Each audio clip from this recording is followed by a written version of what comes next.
La plática del día de hoy lleva por título Cuidando la presencia de Dios. Y en la Biblia y en la historia de la humanidad, Dios ha provocado diversos avivamientos. Para los que no están muy familiarizados con este término, que están en línea o que nos visitan, un avivamiento para el pueblo de Dios en general es un mover, un resurgir de la unción, y no porque Dios se vaya, sino que a veces los hombres, por muchos factores, preocupaciones, por decisiones propias, empezamos a distanciarnos de Dios, pero siempre Dios ha puesto hombres, mujeres que han estado dispuestos a escuchar su voz, que han estado dispuestos a pagar el precio, que han estado dispuestos a dar su vida para que esa manifestación gloriosa del Espíritu Santo envuelva a su iglesia, despierte a los creyentes, los lleve a una vida más íntima con Dios, le lleve a la iglesia a poder ejercer esa autoridad, ese dominio y cumplir su misión, y lleve a esas almas que no lo conocen al conocimiento de la palabra de Dios. Entonces, el avivamiento es un reencuentro, por decirlo así, un reenamoramiento con Dios, donde podemos anhelarlo, donde podemos desearlo, donde podemos vivirlo, donde podemos ver sus manifestaciones. Y en todo este año hemos estado hablando y hemos estado viendo que hay un avivamiento en México. Pero pueden surgir algunas dudas de, ¿realmente es un avivamiento? ¿Qué características tiene ese avivamiento? ¿Cuáles los indicadores, por decirlo así, de que estoy viviendo un avivamiento o solamente estoy siendo testigos? Porque en este avivamiento que estamos viendo, vemos cómo Dios se está manifestando. Vemos sanidades, vemos diversas manifestaciones del Espíritu Santo. Y aquí quiero hacer un paréntesis. No es que vivamos de las emociones o de las sensaciones, no es que vivamos este avivamiento porque vemos que la gente se cae, porque vemos que la gente se ríe, porque vemos que la gente empieza a tener como descargas de electricidad. No es por eso que hay un avivamiento. El avivamiento es más allá que la manifestación. El avivamiento es un reencuentro, un reenamoramiento con Dios. Y aquí vamos a ver algunos ejemplos en el libro de Crónicas de un avivamiento que inició con David. ¿Y por qué es importante ver este tema el día de hoy? Porque podemos desenfocarnos. La semana pasada estábamos afuera y encontramos a una persona que nos estaba diciendo, no es que se fijan más ustedes en las manifestaciones que en el que provoca esas manifestaciones. Y fue una crítica que la verdad al principio nos molestó un poquito, porque no es cierto. O sea, nosotros no solo vemos y deseamos esas manifestaciones, sino que deseamos en lo profundo al Dios que hace esas manifestaciones, al Dios que tiene ese poder y ese amor para con nosotros, que nos da ese abrazo, que nos da ese poder y esa autoridad. Y sí, amamos las manifestaciones. ¿Cómo no amar que la gente sea sanada? ¿Cómo no amar que la gente sea restituida en sus bendiciones, en su autoridad y en su identidad? ¿Cómo no amar matrimonios que han podido fortalecer su relación? ¿Cómo no amar a hijos que han dejado adicciones? ¿Cómo no amar todas esas manifestaciones que Dios da? Claro que las amamos, pero sobre todas las cosas amamos a Dios. Amamos a Dios que nos da esa autoridad, ese poder. Pero para que surja este avivamiento, este reenamoramiento con Dios, hay algo que tenemos que hacer, y es cuidar la presencia de Dios. Y no es que Dios necesite un cuidado, un trato especial, es cuidar la relación que tenemos con Él. Y para esto yo quiero llevarlos a Primera de Crónicas 13. Les invito a que lean Primera de Crónicas. Es un libro muy bonito, es un libro que en algunos aspectos repite mucho lo que dice Samuel, primera y segunda de Samuel, pero no se dejen engañar de que si ya leyeron Samuel ya no necesitan leer Crónicas, porque Crónicas es más rica en detalles, en historia, porque el cronista tiene acceso no solo al libro de Samuel, sino a otros libros, y eso hace que su crónica sea más rica en detalles. Y vamos a ver este avivamiento que surgió con David. ¿Cómo es que surgió? ¿Cuáles fueron algunas características y por qué es necesario que nosotros hagamos lo mismo? En Primera de Crónicas 13, como un poquito de contexto, David ya es rey, ya Saúl, el primer rey de Israel, ya había fallecido y Dios había confirmado a David como rey. Y en este contexto, David hace este discurso. Primera de Crónicas 13, 2 al 4. Dice: es hora de traer de regreso el arca de nuestro Dios, porque la descuidamos durante el reinado de Saúl. Para los que no están muy familiarizados, el arca de nuestro Dios se refiere al arca del pacto, y el arca representaba la presencia misma de Dios. Entonces, lo que David está diciendo aquí, si lo parafraseamos en el sentido que él está hablando, dice: es hora de traer de nuevo la presencia de nuestro Dios porque la descuidamos durante el reinado de Saúl. Y toda la asamblea estuvo de acuerdo porque el pueblo comprendía que esto era correcto. Entonces, cuidar la presencia de Dios es el inicio de ese avivamiento. ¿Cuántos están de acuerdo? Amén. Ok. La asamblea de aquel entonces también estaba de acuerdo. Entonces, pues tenemos un buen inicio, todos estamos de acuerdo. Eso era algo bueno, algo deseable, algo que David anhelaba, que Dios había puesto en su corazón y que la demás gente estaba de acuerdo, porque sabían que era bueno, que era agradable tener la presencia de Dios. Ahora, ese es el primer punto. Para mantener el avivamiento debemos cuidar la presencia de Dios. Pero, ¿cómo cuidamos la presencia de Dios? Como punto número 2 tenemos que debemos cuidar la presencia de Dios como Él quiere y no como nosotros.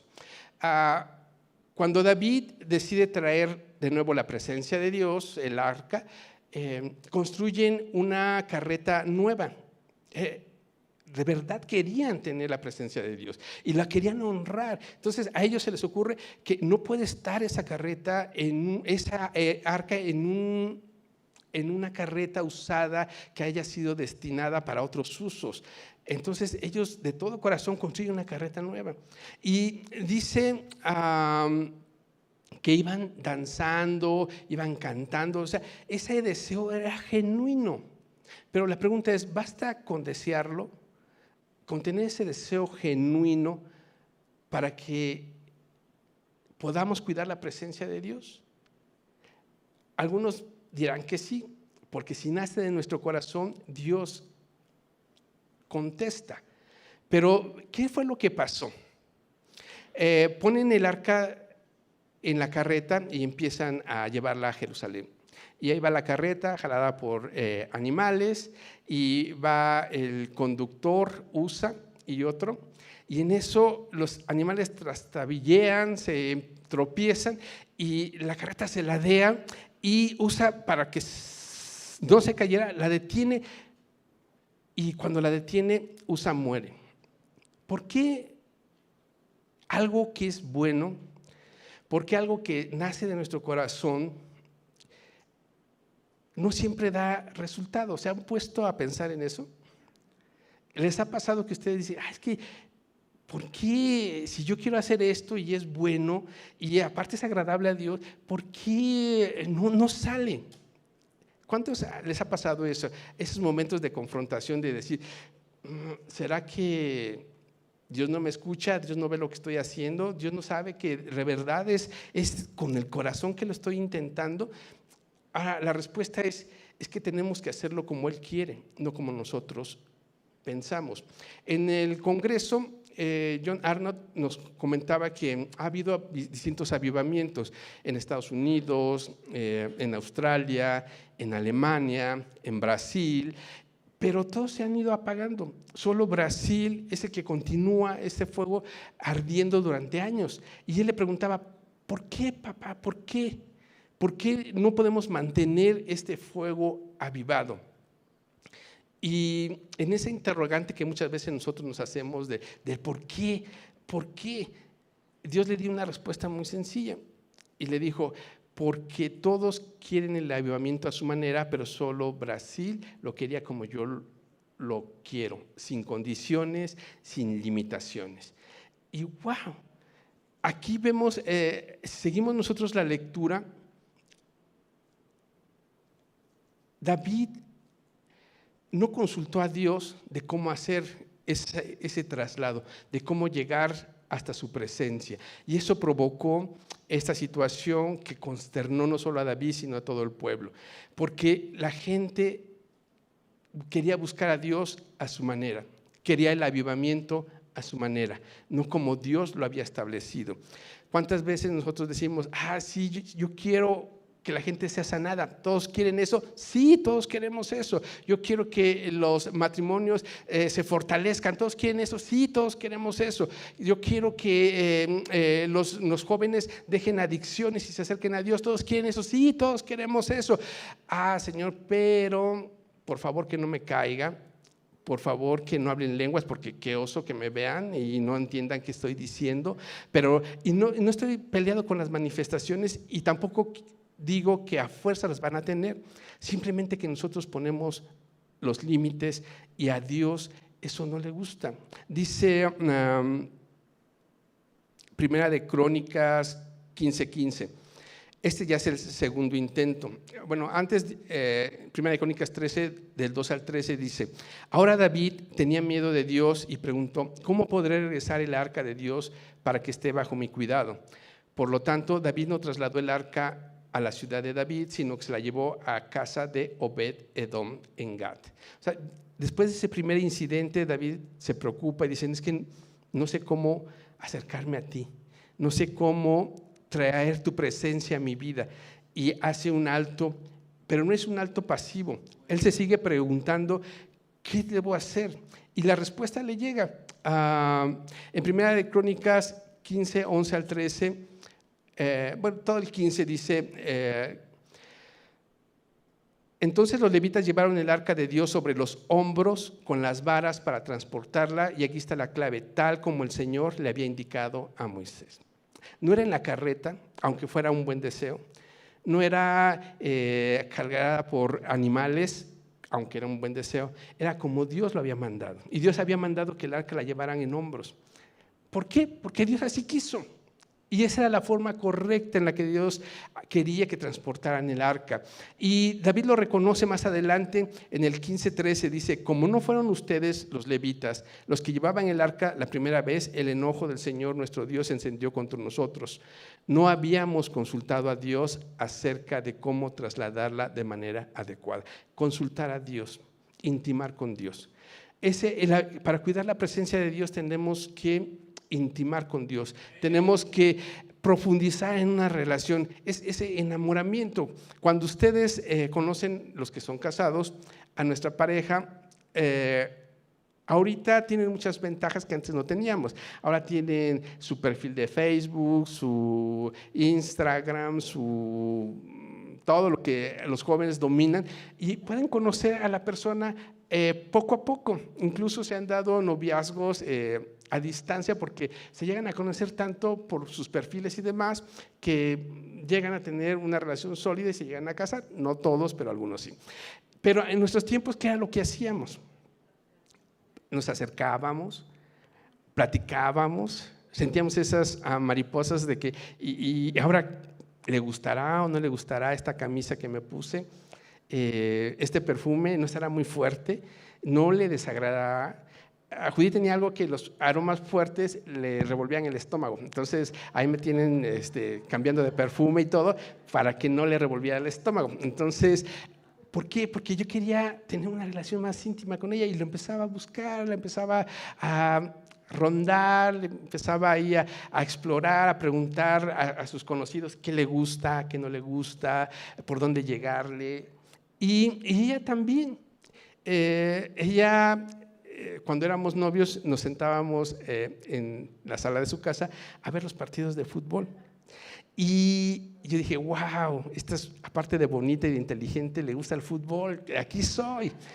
Y resulta que después me enteré que no le gustaba el fútbol. Claro, ya estábamos casados, entonces allá, pero ella buscaba agradarme y yo sé que ella hacía ese sacrificio porque veía, se sentaba 2 horas a ver algo que no le gustaba, pero lo hacía por mí. Y es esa relación que tenemos que buscar con Dios.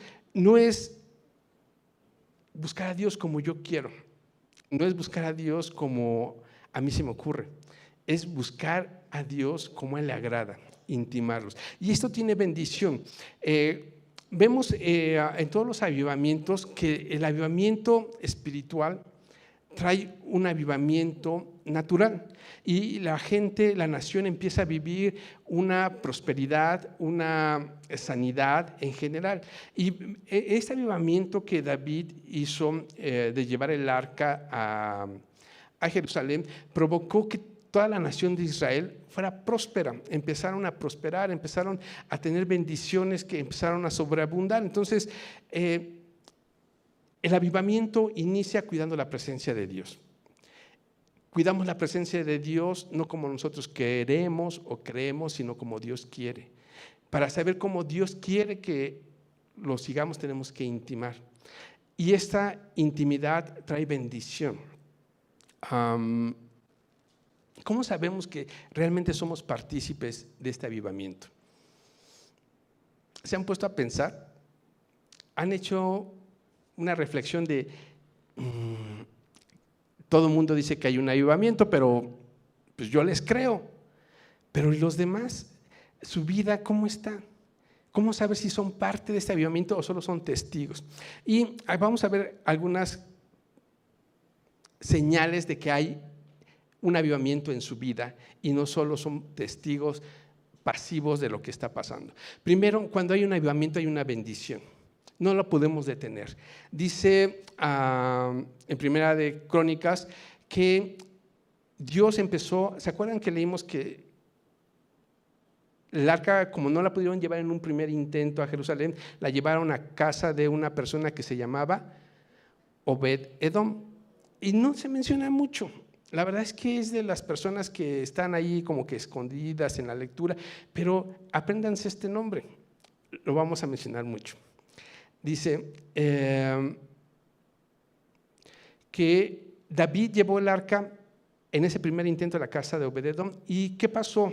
Dios empezó a bendecir la casa de Obed-Edom. Obed-Edom era un levita, era una persona que sabía cómo tratar a Dios. Y todo el mundo concuerda en que él sabía cómo mantener esa relación con Dios. Entonces Dios le empieza a bendecir. Dios empieza a bendecir su casa. En 1 Crónicas 3:14 dice: el arca de Dios permaneció en casa de Obed-Edom por 3 meses y el Señor bendijo a los de la casa de Obed-Edom y todo lo que él poseía. 1 Crónicas 26, 5 al 6. 13 capítulos adelante. Dios había bendecido a Obed-Edom en gran manera. Semaías, el hijo de Obed-Edom, tuvo hijos muy capaces que obtuvieron posiciones de gran autoridad en el clan. O sea, esa bendición que Obed-Edom había adquirido por cuidar la presencia de Dios, ya le había traspasado esa bendición a su hijo y a los hijos de sus hijos. Esas bendiciones traspasan generaciones. Ahora, Obed-Edom no lo hizo con ese propósito, él simplemente cuidó la presencia de Dios y a cambio Dios lo bendijo. Ahora, no nos enfoquemos estrictamente a bendiciones materiales, por favor. Tenemos muchas más bendiciones. Dios nos bendice de maneras increíbles, con salud, con amor, con nuestros hijos, con nuestra esposa, con nuestro trabajo, con lo que comemos, con nuestro hogar. O sea, las bendiciones de Dios son innumerables. No nos enfoquemos en lo que todavía Dios nos da, sino en lo que Dios está haciendo. Muchas veces las bendiciones, las distintas bendiciones florecen de manera diferente en nuestras vidas. Me explico. Hace 2 años o 3 años, antes de la pandemia, el pastor nos dio una predicación acerca de la semilla de mostaza. ¿Cuántos se acuerdan? Bueno, que estaban. Y él nos lanzó un reto: siembren la semillita y van a ver cómo crecen. Puede hacer esa otra. Nosotros, la verdad, lo que sembramos, compramos 3 árboles. Eran unas ramitas, uno de pera, uno de limón y uno de ciruelo. Y los sembramos. la verdad es que la pera era una vara, no tenía ni siquiera ramificaciones, era una vara. Y cuando yo estaba haciendo el hoyo, yo estaba refunfuñando dentro de mí y dije, esto nos engañaron, o sea, nada más nos pegaron ahí un palo y nos los vendieron como pero finalmente, bueno, pues ya estábamos en eso y lo sembramos. Resulta que 2 años después, el año pasado, el limón empieza a dar unos limoncitos chiquitos, bonitos, y huelen riquísimo. Ustedes los tocan y sueltan un como aceitito que huele a limón, huele muy rico. Y ya empezamos a ver ese fruto de ese árbol. Y el ciruelo este año empezó a brotar las primeras, y Judith dice, es que están bien ricas, ella fue la que se los comió. Entonces, vemos que va floreciendo de manera diferente, pero el peral no da. Y ya está grandote, es el más grande de todos, pero no ha dado una sola pera. Ahora, a todos los cuidamos igual. Los regamos al mismo tiempo, les damos el mismo alimento, los podamos, cuando les llega a caer alguna plaga, la atacamos a todos, pero el peral no da. ¿Por qué? Porque no es su tiempo, pero va a dar. ¿Cuántos están seguros que el peral va a dar? A la pregunta, ¿lo están diciendo para darme el avión o porque realmente saben que el peral va a dar? Aunque va a dar, pero ¿por qué va a dar? Ustedes no han ido a verlo, no lo conocen, pero ¿por qué están seguros que va a dar? Por la semilla, ¿por qué más?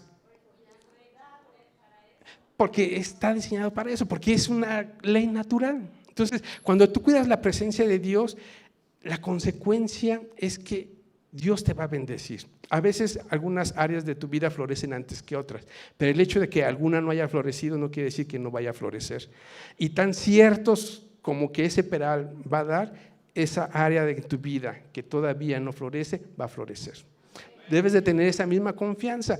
Y miren, primero Dios, un día de estos, en alguna plática les voy a traer las peras. No sé cuándo, pero sé que va a dar fruto. Y así con esa misma convicción, sé que si cuidas la presencia de Dios, tu vida va a florecer en todos los aspectos. No solamente en algunas, en todos. Y algunas áreas van a tardar más, pero tengan esa certeza. Así como ustedes confían en mi peral, confíen en Dios, que su vida va a florecer. Entonces, el primer indicador que vemos en este avivamiento, porque todos los avivamientos son diferentes, pero en este es que hay bendición. Dice también que el rey de Tiro le mandó gente, le mandó cantera, le mandó madera a David para hacerle y construirle un palacio. Entonces dice la Biblia que David empezó a decir, oye, pues yo creo que sí, Dios me está bendiciendo porque me están construyendo un palacio. O sea, la bendición de Dios llega sí o sí cuando empiezas a cuidar la presencia. Otro punto importante, otro indicador, y este es muy importante, y aquí a lo mejor algunos se empiezan a incomodar, pero esa es la idea de esta plática, incomodarlos para que se metan de lleno a ese avivamiento. Cuando empezamos a vivir un avivamiento, pero a vivirlo, no a presenciarlo, empezamos a servir. ¿Se acuerdan de la persona que hospedó el arca? ¿Cómo se llamaba? Obededom. Nadie sabía de nosotros, o pocos lo tenían presente, pero vean lo que pasa con Obededom. Primera de Crónicas 13:14. Ya el arca ya está en Jerusalén, ya por fin la pudieron llevar porque lo hicieron como Dios quería que lo hicieran. No solamente bastó la intención, sino que se metieron y consultaron a Dios y lo pudieron hacer. ¿Y qué pasa? Dice Primera de Crónicas 13:14. El arca de Dios permaneció en la casa de Obededom por 3 meses y el Señor lo bendijo. Primera de Crónicas 15:16 y 18. David también ordenó a los jefes levitas que nombraran un coro entre los levitas formado por cantores. O sea, esa era la forma también, con alabanza, con adoración. Y el 17 da los nombres, el 18 dice, los siguientes hombres fueron elegidos como ayudantes, y da una lista: Zacarías, Jaziel, Semiramot, Matatías, Eliel, Micas, y los porteros, Obed, Edom y Gesiel. O sea, Obed Edom era, ¿qué? Portero del tabernáculo. Primera de Crónicas 15:21. Matatías, Elifeleu, Mignías, Obed Edom, Geliel y Azarías fueron elegidos para tocar las liras. ¿Qué hacía Obed Edom aparte de cuidar la puerta? Tocaba la lira. Primera de Crónicas 15:24. Obed Edom y Jeías también fueron elegidos para vigilar el arca, o sea, que siempre estuviera como debería de estar. Primera de Crónicas 15:25.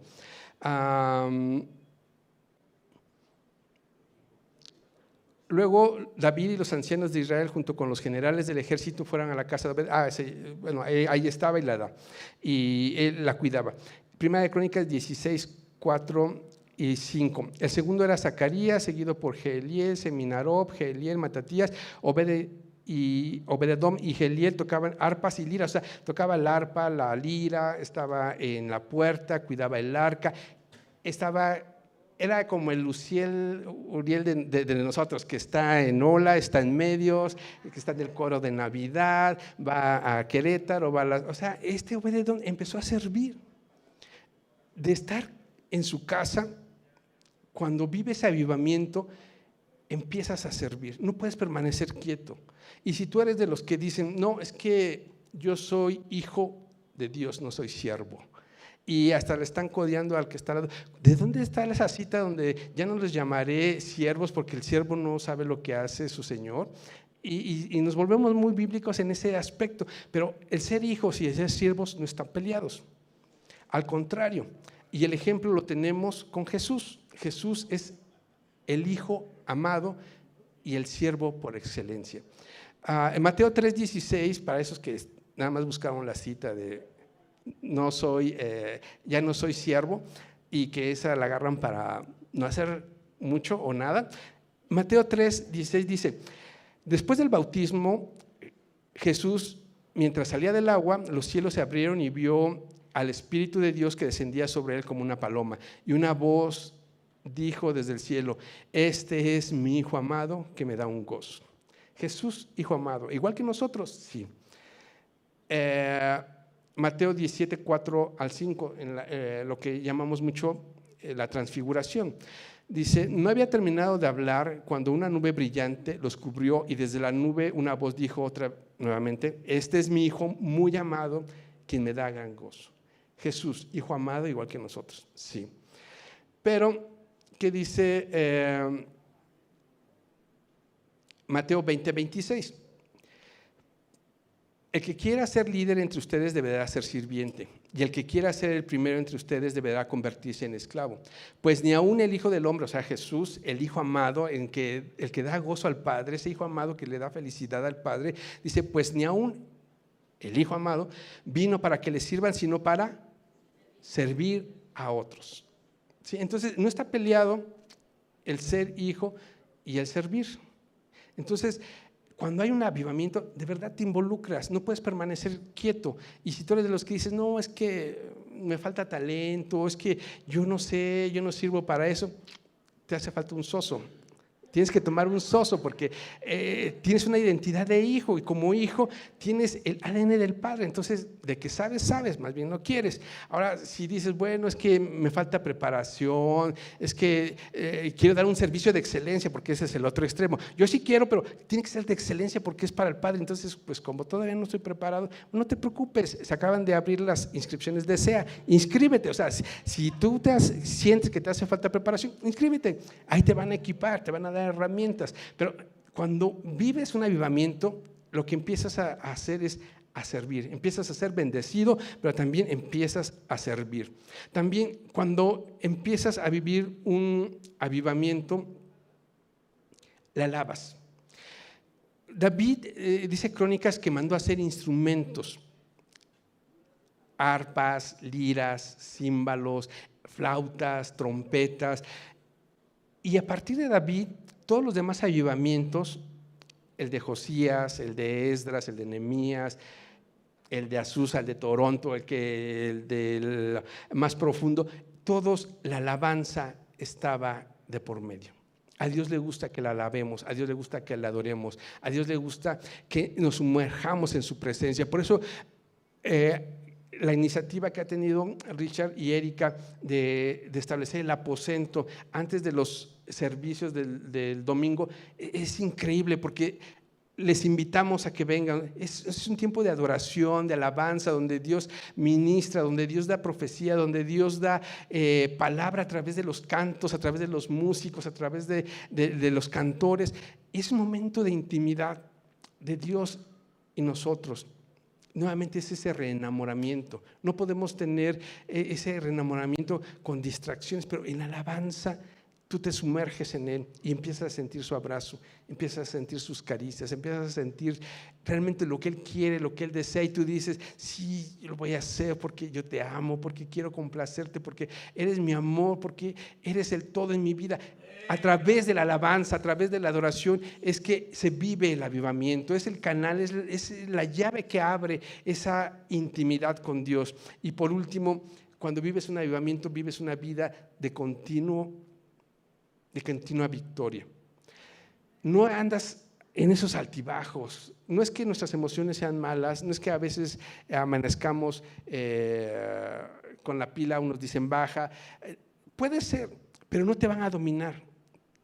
El Espíritu Santo, el fruto del Espíritu que vive en ti, te va a llenar de gozo, te va a llenar de paz, te va a llenar de tranquilidad, te va a llenar de dominio propio. Y Primera de Crónicas 16:39 dice: cada mañana y cada tarde sacrificaban al Señor ofrendas quemadas habituales sobre el altar apartado para ese propósito, en obediencia a todo lo que estaba escrito en la ley, como Él se lo había ordenado a Israel, nuevamente como Dios quería. Ese altar ardía de continuo. Cuando tú vives un avivamiento, tu vida vive en una continua victoria, en una continua crecimiento, en una relación continua con Dios. Entonces,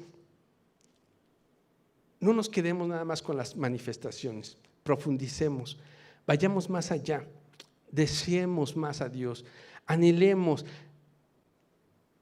Vamos a hacernos el propósito de cuidar la presencia de Dios. Así como David y toda esa asamblea estuvo de acuerdo en que era bueno y necesario cuidar la presencia de Dios, nosotros vamos a hacer ese pacto de cuidar la presencia de Dios, pero vamos a cuidarla como Él quiere, no como nosotros pensamos o creemos. Despójate de todas las ataduras, de lo que te han enseñado, de lo que te dijeron que no tenías que hacer o de lo que tenías que hacer para entrar en comunión con Dios. Y profundiza en esa relación y pregúntale a tu amado: ¿cómo quieres que te ame? ¿Cómo quieres que te busque? ¿Cómo deseas que te agrade? Porque me enseñaron muchas cosas, pero yo quiero preguntarte a ti directamente, Padre: ¿cómo quieres que te busque? Y dice la Biblia que Él se deja encontrar de los que le buscan, porque los que le buscan de todo corazón, Él se agrada y se deja encontrar. En esta hora vamos a hacer una oración. No sé de qué contexto vienes, no sé si es la primera vez que tienes contacto con esta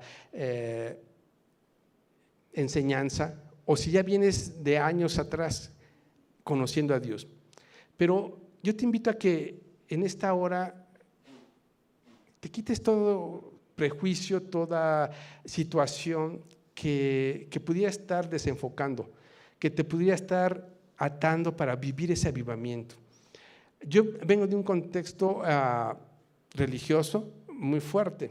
A mí me enseñaron muchas cosas y doy gracias a Dios por todo lo que me enseñaron, pero entre esas cosas me enseñaron que no tenía que hacer algo, que no tenía que hacer otra cosa, y eso me ató muchos años. Yo sabía que Dios sanaba porque me lo habían enseñado en la Biblia, pero nunca había visto una sanidad y mucho menos había visto que alguien por el que orara fuera sano.